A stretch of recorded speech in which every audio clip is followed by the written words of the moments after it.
was to fall asleep. I don't know. I mean, there's a lot of folk singers in Brooklyn. But I've loved, I grew up in Vermont. That's the state I'm from. It's a really tiny state. Borders Canada. It has a long, cold winter, and there's a lot of cows.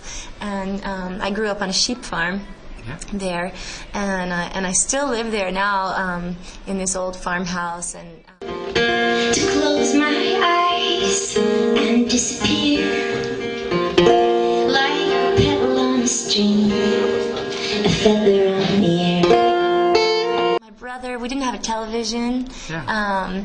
We were surrounded by woods and fields, and we didn't have a lot of neighbors, and so we kind of had to make our own fun, And I think that was like a pretty imaginative way to grow up, which maybe led to making up stories and making up songs, sort of as a way of entertaining yourself when there's not a million things happening.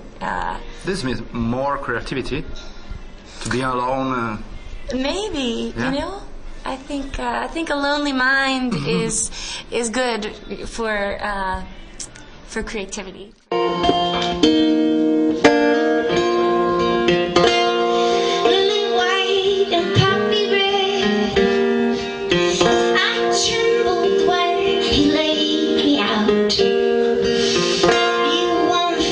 About Headstone, the new album, you say that it's based on the Orpheus myth and set in a post-apocalyptic American Depression area.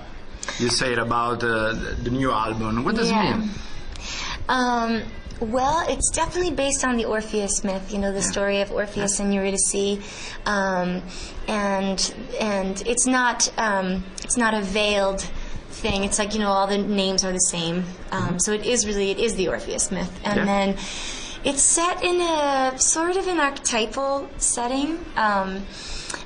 It's a time when the world is sort of uninhabitable, where there's a lot of poverty, and Hadestown represents this land of wealth and security, where you give up certain freedoms in order to be there, but you benefit from.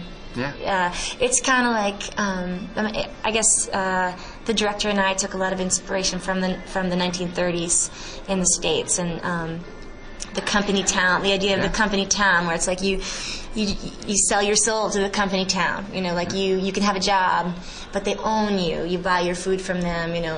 They own your house. It's an exploitative model that cropped up a lot in the Depression era. So.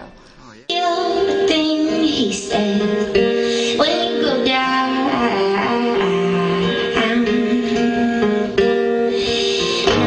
Talking again about Headstone, the new album. Where is Headstone? Really exist?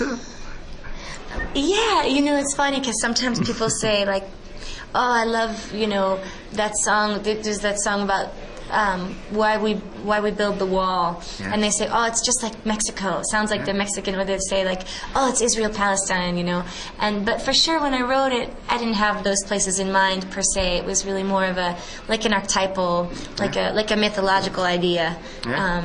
All over the world, there's going to be people with money. There's going to be poor people.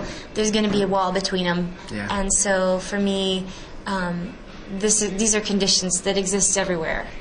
And we're all complicit in that.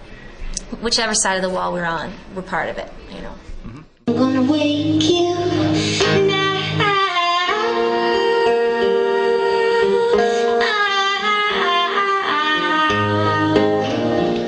Did you write about history, of Roman history and Greek legend like Orpheus myth? Did you interest particularly to history? Not really. I'm not like a mythology buff or a history person.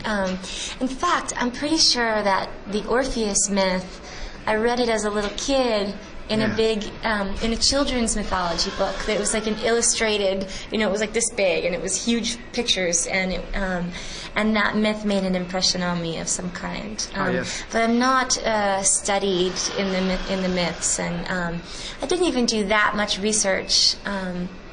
Although I did watch some movies. There's a beautiful the Black Orpheus movie is beautiful, set in Rio, and then there's a French movie called L'Orphée, which is really beautiful. And so a lot of people have taken on the Orpheus myth, especially musicians, because they love Orpheus. Yes. He's an exciting character for them. Yes, it's very nice.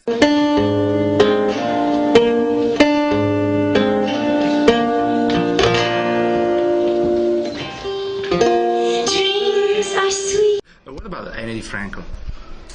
Annie DeFranco, wow. Well, she, I might not have started playing guitar if it weren't for Annie DeFranco when I was a teenager. Sort of came of musical age with her songs. Okay. It was a very powerful moment that she harnessed for a lot of people, especially women at that time. She was coming out and just saying things straight out in a way that other people might dance around, and she just would say it, and it was really powerful. Yeah.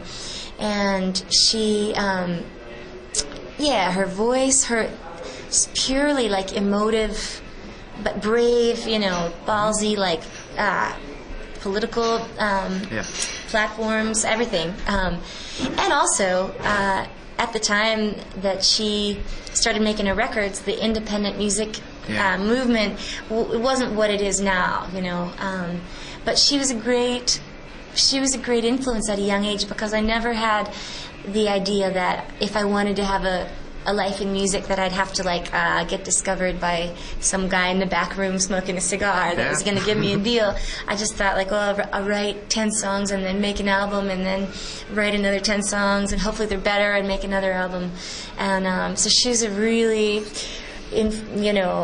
formative figure in my life. I used to dream about her. Until they're not mankind, until they